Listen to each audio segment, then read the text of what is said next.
Hello again, it's Jess or Jashi Corinne, and today we're going to be having a look at my setup for week 19 in my bullet journal, which is May 7th through to May 13th.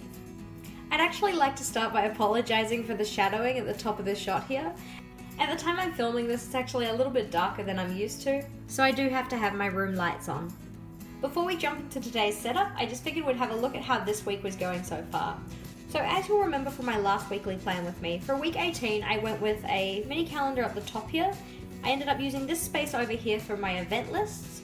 I have my lunch meal plans and my dinner meal plans, as well as a section down here to track my Duolingo progress. On this right hand side, I put a brief overview of my weekly timetable.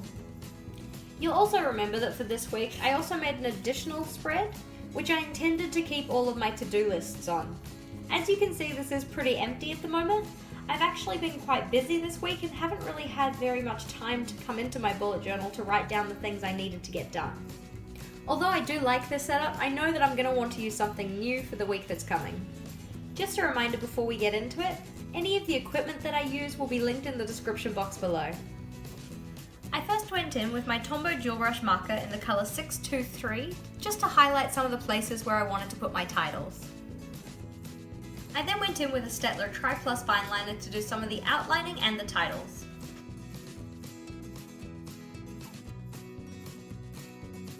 I then went in with my Faber-Castell Pitt Artist Pen to write out the numbers for the days of the week.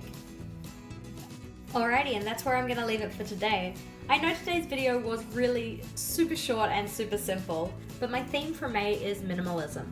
I know that May last year was a time when my bullet journal got into a real slump, and I'm pretty sure that was just because it is quite a busy time of year for me. To try and keep myself on top of actually putting down my to-do lists in my journal, I've tried to make this spread really super easy to use and really super simple to set up. So as you can see, we have a title at the top here, which just tells me the week number, and then I'm going to have a space on this side for all of my events. As you can see, we have the days listed out the top here, so for any event I'm going to put a circle under the day it corresponds to, and then on the side here write a description of what that event is. Along with this, for the rest of the page we have a to-do list, and then this section here I'm going to leave open for now, but it probably will end up being a to-do list so long as this spread actually gets me into my journal more.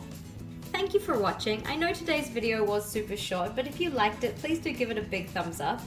If you have any thoughts, comments or feels, please do leave them in the comments section. And if you haven't already, you can subscribe to my channel to see the videos I release every Thursday and Sunday. Until next time, bye!